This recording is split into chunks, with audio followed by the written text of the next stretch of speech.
In the mid-1970s, in a town called Wigan, in the north of England, thousands of teenagers would travel through the night, arrive at a converted ballroom called the Wigan Casino, and dance until 8 o'clock the next morning. The music they were dancing to was American soul. But here is the twist. Almost none of these songs had been hits in America. Most of them were B-sides, throwaways, songs that record labels in Detroit, Chicago, and New York had pressed, shipped, and immediately forgotten.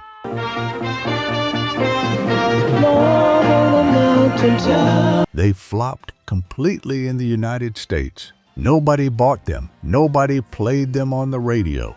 Some of these singers never even knew their records existed in another country. And then, years later, a British DJ would find a dusty copy in a crate, play it at 2 in the morning to a room full of sweating teenagers in northern England, and that forgotten record would become an anthem, a legend, sometimes the most valuable piece of vinyl on earth.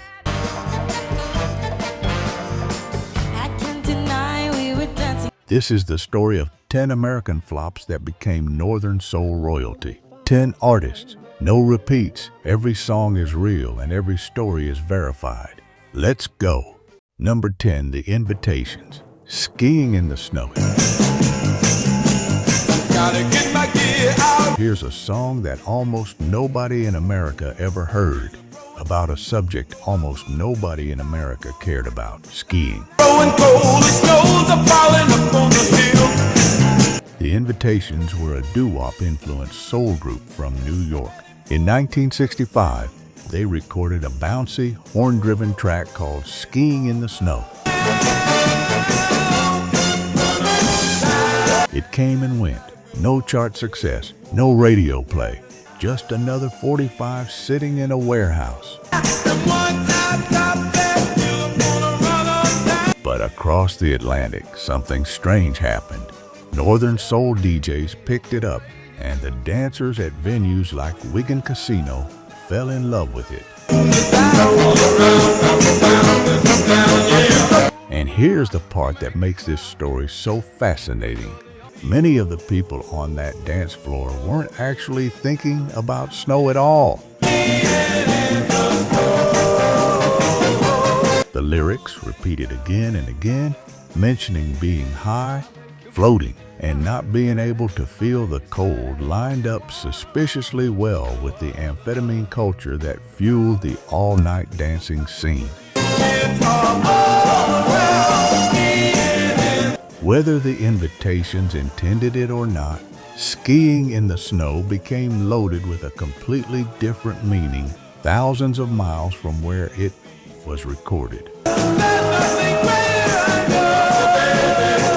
The song became such a phenomenon that in 1975, a British pop group renamed themselves Wigan's Ovation and recorded a cover version which actually charted in the UK and got them on the top of the pops.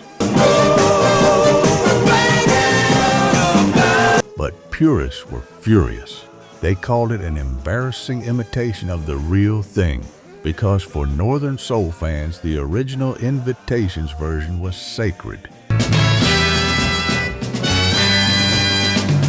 Listen to those horns. Picture a packed dance floor in the north of England, 4 in the morning, every single person moving exactly the same way. That's the song nobody in America ever danced to.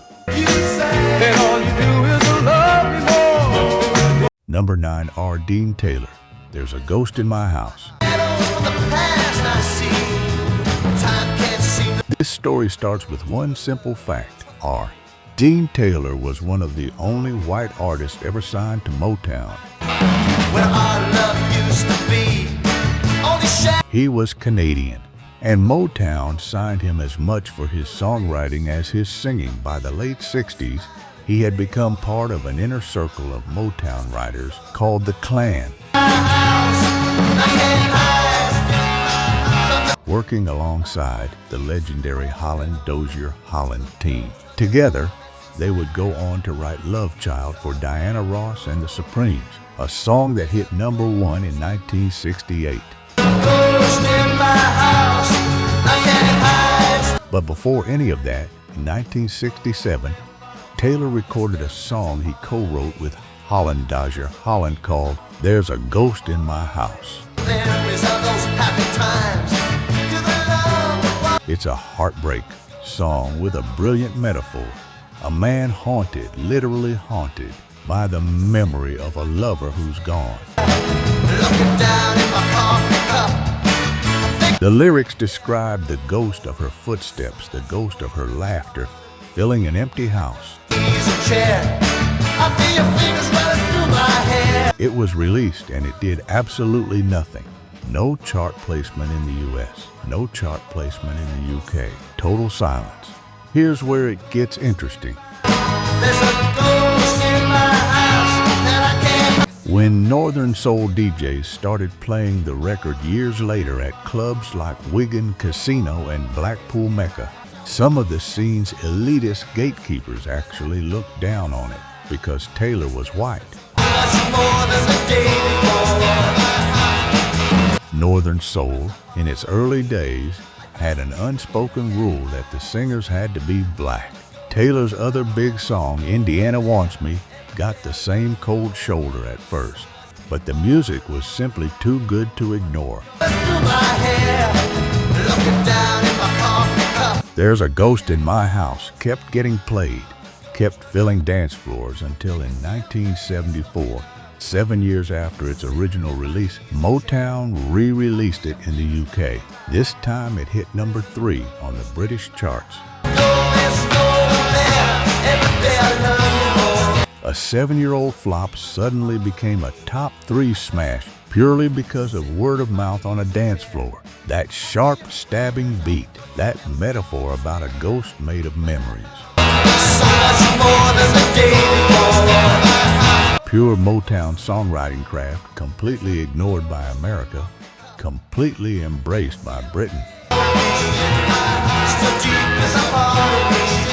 Number 8, Dean Parrish, I'm on My Way. You're buzzing round the guy like a bee around a flower. This is the story of a song that became so important to an entire subculture. It ended up closing the doors of the most famous Northern Soul club in history. Dean Parrish was born Philip Anastasi in Brooklyn, New York. He was a tall, slender white guy with an enormous, booming soul voice that surprised everyone who heard it. His producer at Gloria Records was so confident in him that he compared Parrish's potential to Fabian, one of the biggest teen idols of the era. In 1967, Parrish recorded I'm on My Way, written by Doug Morris and Elliot Greenberg. It came out. Nothing happened. No chart success whatsoever. I'm on my way. Parrish's career began to fade, and by the late 60s, he had essentially stopped performing. Then, years later, a soul fan brought a copy of the record to the attention of Russ Winstanley, the resident DJ at Wigan Casino. Winstanley started playing it. The dancers went wild for it.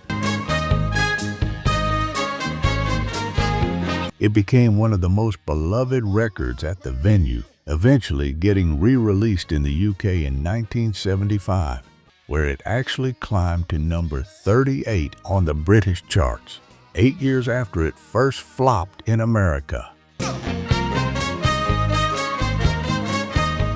But here's the detail that turns this into legend. I'm on My Way became part of what Wigan Casino fans called the 3 before 8. 3 specific songs played at the very end of every all-nighter, right before the lights came up at 8 in the morning. It was the emotional climax of the entire night, every single week, for years.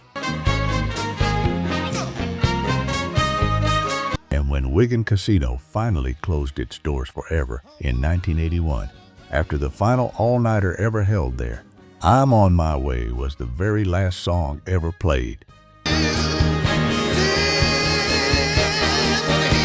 the closing of an entire era of British youth culture, soundtracked by a record that an American singer had completely forgotten about.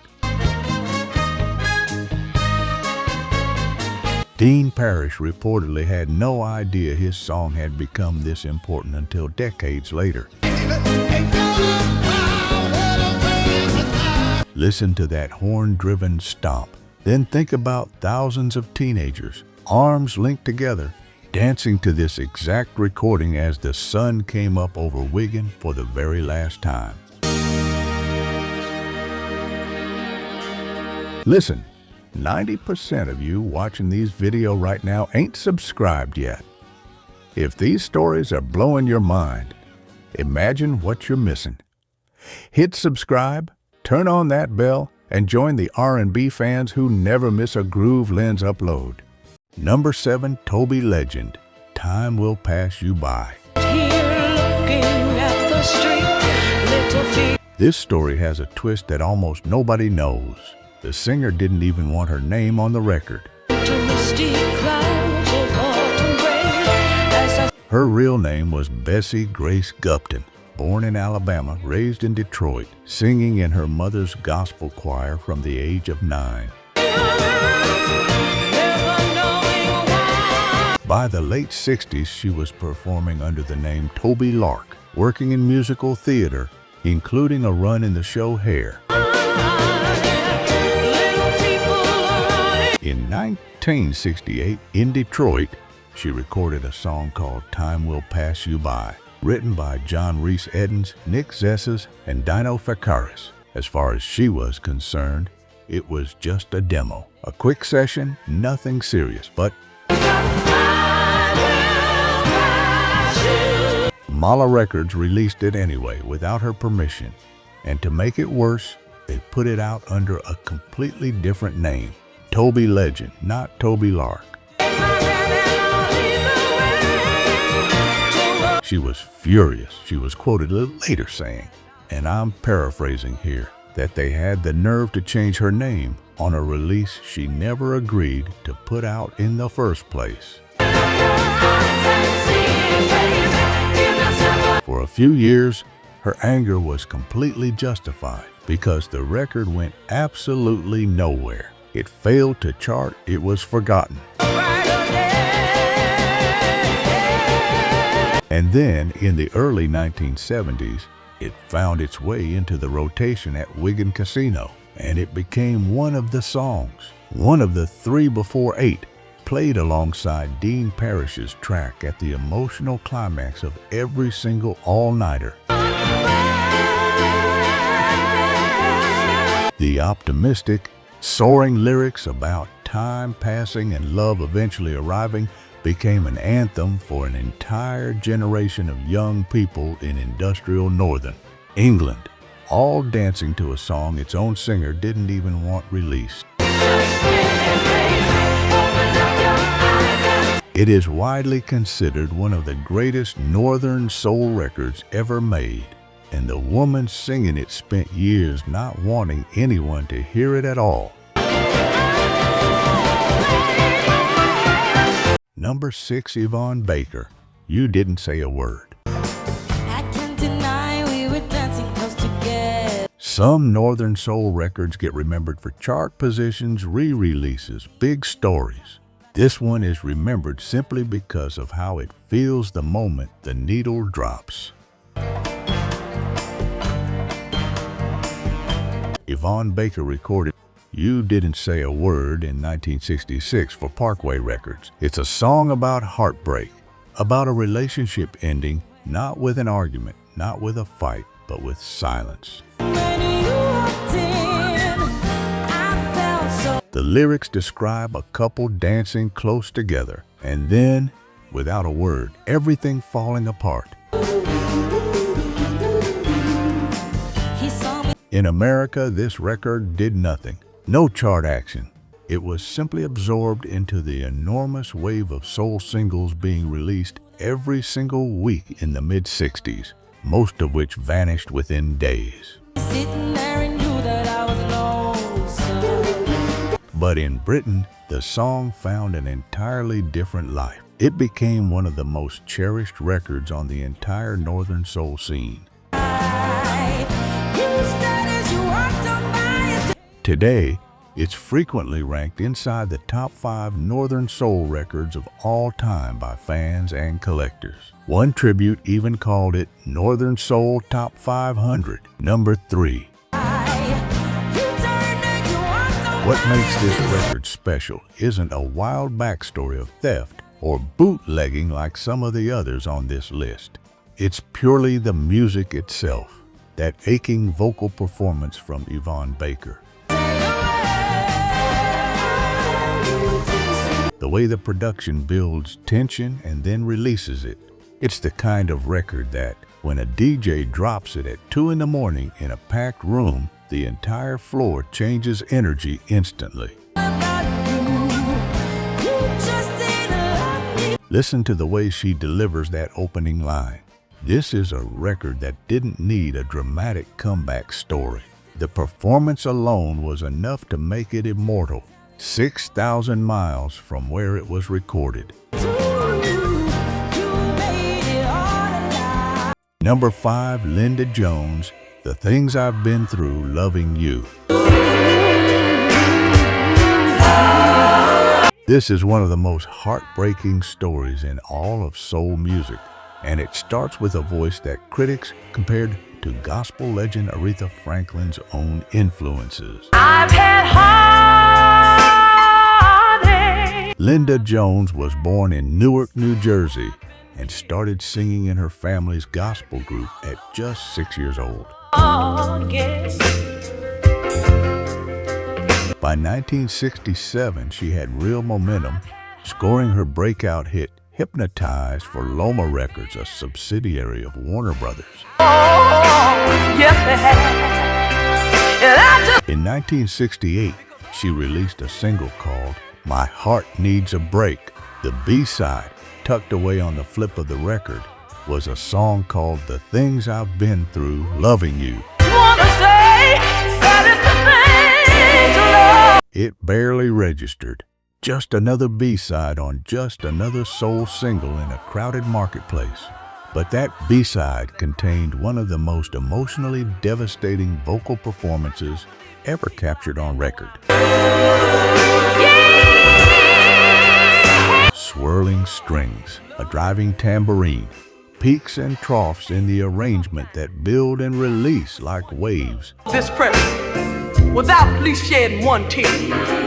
And over the top of it all, Linda Jones pouring out raw, gut-wrenching emotion in a way that critics would later say absolutely nails it.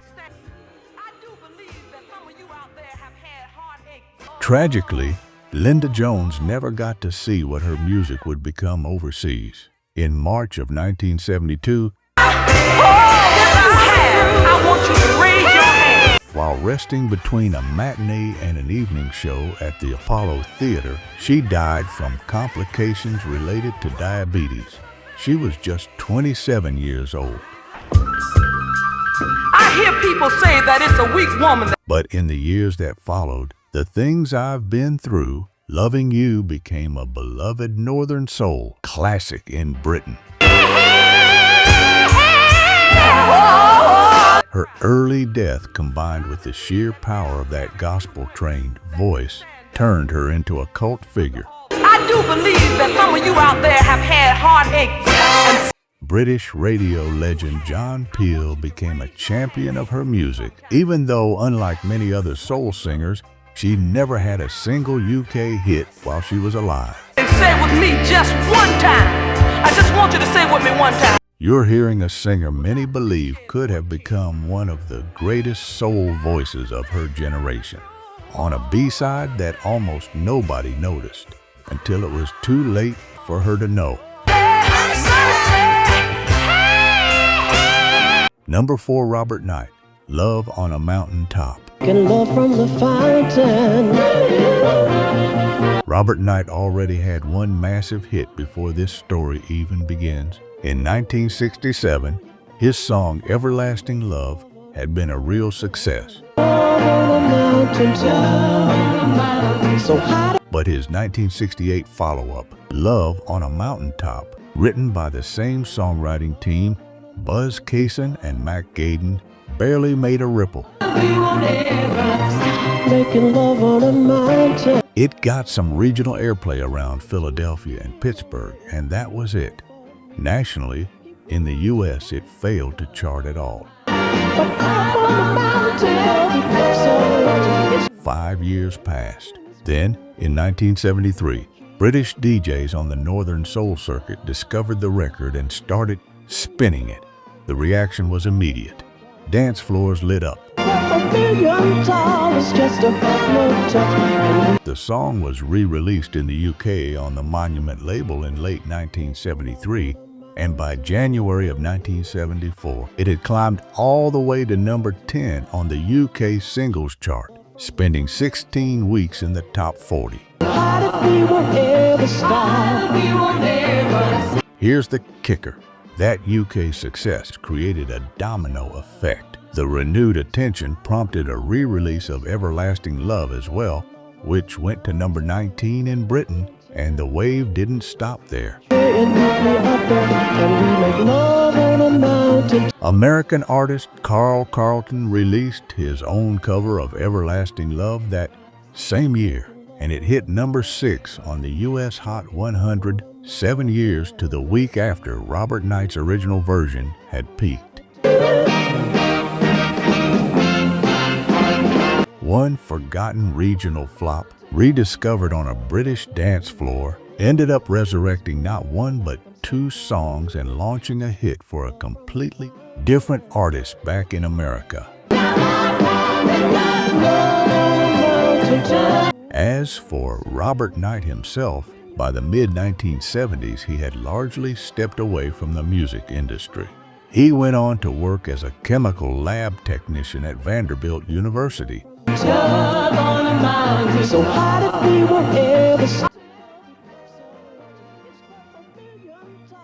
Listen to that up-tempo, propulsive energy.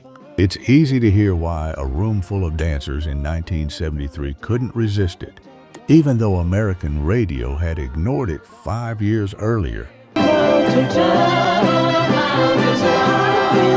Number 3, Gloria Jones, Tainted Love. Get away from the pain, you drive into the heart. If you know one song from this entire video without realizing its origin, it's probably this one.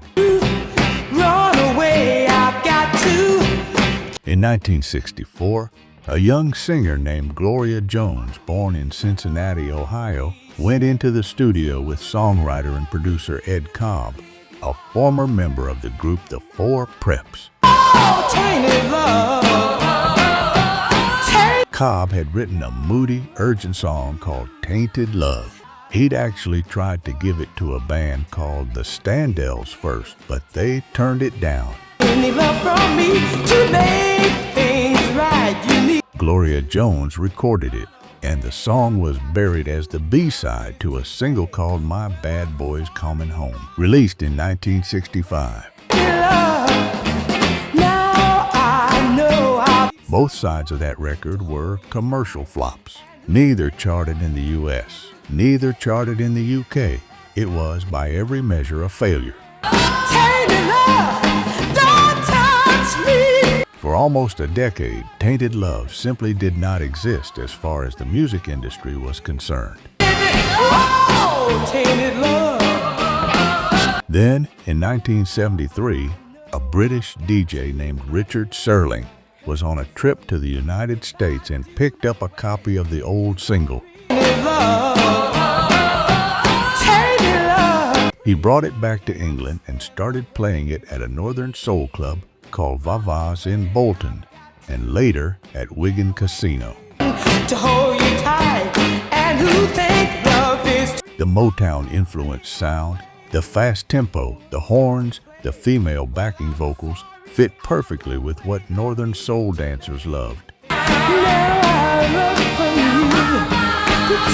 Gloria Jones became so beloved on the scene that she earned the title the Queen of Northern Soul. She even re-recorded the song herself in 1976 on an album called Vixen, produced by her boyfriend at the time, a man named Mark Bolan, frontman of the glam rock band T-Rex. Jones and Bolan had a son together, and tragically, Jones was driving the car in the 1977 accident that killed Bolan.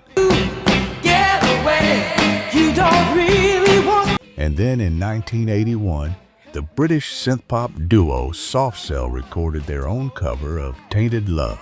It became a massive international hit, one of the defining songs of the early 80s, reaching the top of the charts in multiple countries. Almost everyone who has ever danced to that Soft Cell version has no idea it began as a forgotten B-side by a soul singer from Cincinnati, discovered by accident on a British dance floor nearly a decade after it was recorded. Please, I cannot stand the way you feel. Listen to it before you listen to any other version. This is where it all began. Number 2, the Tomangoes, I Really Love You. This story is about a group most casual music fans have never heard of, and a song that quietly became part of Northern Soul's foundational sound. The Tomangoes were an American soul group who recorded I Really Love You in 1968. It was released on the small Washpan and Mirwood label setup. Hope it's my way. Pick up all the pieces. The kind of independent soul imprint that put out dozens of singles a year, most destined for total obscurity. And that's exactly what happened. The record sold next to nothing. No chart presence in the U.S. whatsoever. Now if it's got to be this way, Lord. But the song had something special buried inside it, a driving rhythm, an emotional vocal delivery, and that unmistakable mid-60s soul production style that Northern soul collectors specifically hunted for. I still love just won't let me be. When British DJs and record collectors began digging through crates of obscure American soul 45s in the early 1970s, searching specifically for records that nobody back home had ever cared about, I Really Love You by the Tomangoes was exactly the kind of hidden gem they were looking for. It became a staple on the Northern Soul circuit, played alongside other rare soul cuts on the same bills as Jackie Wilson and Frank Wilson tracks. I just can't go on this way. For a group that never had any chart success at home, becoming part of the soundtrack to British all-nighters, played for crowds of thousands, was a strange kind of immortality. Pick up all the pieces to my heart. An entire scene built around treasuring the very records that the American music industry had thrown away. Come on now, let me hear you sing, 'cause I'm... Give it a listen, and you'll understand instantly why a British collector, flipping through a crate of unwanted American soul singles, would have stopped cold the moment the needle hit this one. Let me hear you sing, 'cause I really, really love you. Number 1, Frank Wilson, Do I Love You? Indeed I Do. And now the story that towers above every other record in Northern Soul history. The story of the rarest, most valuable, and most mythologized record in the world. Frank Wilson was a serious player inside Motown. He wasn't just a singer. He was a songwriter and producer who would go on to take Eddie Kendricks to number 1 on both the pop and R&B charts in 1973 with Keep On Truckin'. Before all of that, in 1965, Wilson recorded one single under his own name, a song called Do I Love You? Indeed I Do. Around 250 promotional copies were pressed, and then, according to Wilson himself, Berry Gordy gave him an ultimatum. Be an artist or be a producer at Motown. Not both. Gordy reportedly wasn't even a fan of Wilson's vocals on the track and didn't want his producers having successful side careers as performers. So the decision was made. The 250 copies were ordered destroyed. Frank Wilson chose to be a producer, and the song that almost nobody had ever heard simply vanished. Wilson himself later said, recording it had felt like, quote, just another day at work, except it didn't fully vanish. A handful of copies survived inside Motown's own archive. And in 1976, a Northern soul collector named Simon Susan got access to that archive and found one. He took it, made an acetate copy, and sent it to the UK disguised under a fake artist name, Eddie Foster, so nobody would know its true Motown origin. It was an instant sensation at Wigan Casino. The casino's biggest DJ, Russ Winstanley, played it constantly. Susan eventually bootlegged 2,000 copies of it under his Soul Fox label. And then, in 1978, the true story came out. This wasn't some unknown artist called Eddie Foster. This was a genuine, ultra-rare Motown recording by Frank Wilson, of which only 2 original copies were known to still exist anywhere on Earth. What happened next reads like a treasure hunt. The record changed hands again and again between collectors for increasingly enormous sums of money, £5,000, then tens of pounds. In 2009, one of the 2 known copies sold at auction for over £25,000. By 2020, an owner reportedly turned down an offer of £125,000 for his copy. It has been called, repeatedly, the most valuable 7-inch single in the world. And the song itself, it's gorgeous. A gliding mid-tempo soul groove with Frank Wilson's smooth, heartfelt vocals asking, simply do I love you, indeed I do. Frank Wilson passed away in 2012, but before he died, he got to witness his accidental masterpiece. The song Motown tried to erase from existence, become the holy grail of an entire musical subculture on the other side of the world. Do I Love You? Indeed I Do is on YouTube, easily found on compilation albums today. Listen to the song that a record company destroyed and that an entire country fell in love with anyway.